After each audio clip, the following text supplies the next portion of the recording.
हिंदू धर्म शास्त्रों के अनुसार बृहस्पतिवार का दिन भगवान विष्णु और देवताओं के गुरु बृहस्पति देव को समर्पित है।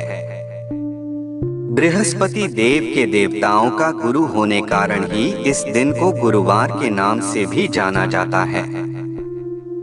बृहस्पतिवार के दिन भगवान विष्णु की बृहस्पति देव के रूप में पूजा का विधान है। इस दिन विधि पूर्वक भगवान श्री हरि विष्णु का व्रत रखने और पूजन करने से भक्तों की सभी मनोकामनाएं पूर्ण होती हैं। बृहस्पतिवार के व्रत और पूजन के शास्त्र सम्मत कुछ नियम हैं। उनके अनुसार व्रत रखना विशेष फलदायी होता है। पौष माह को छोड़कर किसी भी हिंदी महीने से बृहस्पतिवार के व्रत की शुरुआत कर सकते हैं। व्रत की शुरुआत शुक्ल पक्ष से करना शुभ माना जाता है। नियम के अनुसार बृहस्पतिवार के लगातार 16 व्रत रखने चाहिए तथा 17वें बृहस्पतिवार को उद्यापन किया जाता है। लेकिन इस बीच यदि महिलाओं को मासिक धर्म होता है तो उन्हें उस बृहस्पतिवार का व्रत को छोड़कर अगले बृहस्पतिवार से व्रत की गणना करनी चाहिए। बृहस्पतिवार के दिन सुबह स्नान आदि से निवृत्त होकर भगवान विष्णु की प्रतिमा या चित्र की स्थापना करनी चाहिए। भगवान विष्णु को पीला वस्त्र अर्पित कर उन्हें पीले फूल, हल्दी तथा गुड़ और चना का भोग लगाया जाता है। हल्दी मिले जल से भगवान का अभिषेक किया जाता है। इसके बाद हाथ में गुड़ और चना लेकर बृहस्पति देव की कथा का पाठ करना चाहिए। बृहस्पतिवार की आरती की जाती है तथा दिन भर फलाहार व्रत रखना चाहिए। व्रत का पारण अगले दिन स्नान और दान के साथ करना चाहिए। बृहस्पतिवार के दिन केला और पीली वस्तुओं का दान करना शुभ माना जाता है। आइए सुनते हैं बृहस्पतिवार व्रत कथा। प्राचीन काल में एक ब्राह्मण रहता था। वह बहुत निर्धन था। उसके कोई संतान नहीं थी। उसकी स्त्री बहुत मलिनता के साथ रहती थी। वह स्नान न करती, किसी देवता का पूजन न करती। इससे ब्राह्मण देवता बड़े दुखी थे। बेचारे बहुत कुछ कहते थे किंतु उसका कुछ परिणाम न निकला। भगवान की कृपा से ब्राह्मण की स्त्री के कन्या रूपी रत्न पैदा हुआ।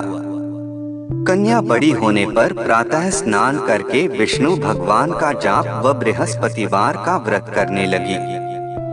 अपने पूजन पाठ को समाप्त करके विद्यालय जाती तो अपनी मुट्ठी में जौ भर के ले जाती और पाठशाला के मार्ग में डालती जाती।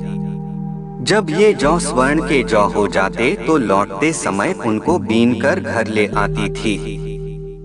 एक दिन वह बालिका सूप में उस सोने के जौ को फटक कर साफ कर रही थी कि उसके पिता ने देख लिया और कहा, हे बेटी, सोने के जौ के लिए सोने का सूप होना चाहिए।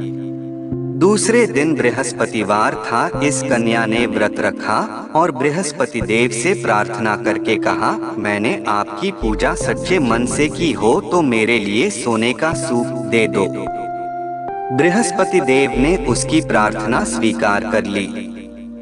रोजाना की तरह वह कन्या जौ फैलाती हुई जाने लगी। जब लौटकर जौ बीन रही थी तो बृहस्पति देव की कृपा से सोने का सूप मिला। उसे वह घर ले आई और उसमें जौ साफ करने लगी, परंतु उसकी माँ का वही ढंग रहा। एक दिन की बात है कि वह कन्या सोने के सूप में जौ साफ कर रही थी। उस समय उस शहर का राजपुत्र वहां से होकर निकला। इस कन्या के रूप और कार्य को देखकर मोहित हो गया तथा अपने घर आकर भोजन तथा जल त्याग कर उदास होकर ले गया। राजा को इस बात का पता लगा तो अपने प्रधानमंत्री के साथ उसके पास गए और बोले, हे बेटा, तुम्हें किस बात का कष्ट है? किसी ने अपमान किया है अथवा और कारण हो सो कहो, मैं वही कार्य करूंगा जिससे तुम्हें प्रसन्नता हो। अपने पिता की राजकुमार ने बातें सुनी तो वह बोला, मुझे आपकी कृपा से किसी बात का दुख नहीं है, किसी ने मेरा अपमान नहीं किया है, परंतु मैं उस लड़की से विवाह करना चाहता हूँ जो सोने के सूप में जौ साफ कर रही थी।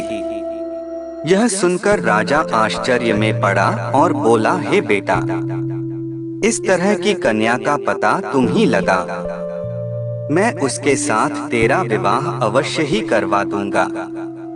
राजकुमार ने उस लड़की के घर का पता बतलाया। तब मंत्री उस लड़की के घर गए और ब्राह्मण देवता को सभी हाल बतलाया। ब्राह्मण देवता राजकुमार के साथ अपनी कन्या का विवाह करने के लिए तैयार हो गए तथा विधि विधान के अनुसार ब्राह्मण की कन्या का विवाह राजकुमार के साथ हो गया। कन्या के घर से जाते ही पहले की भांति उस ब्राह्मण देवता के घर में गरीबी का निवास हो गया। अब भोजन के लिए भी अन्न बड़ी मुश्किल से मिलता था। एक दिन दुखी होकर ब्राह्मण देवता अपनी पुत्री के पास गए। बेटी ने पिता की दुखी अवस्था को देखा और अपनी माँ का हाल पूछा। तब ब्राह्मण ने सभी हाल कहा। कन्या ने बहुत सा धन देकर अपने पिता को विदा कर दिया।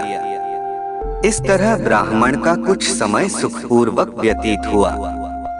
कुछ दिन बाद फिर वही हाल हो गया।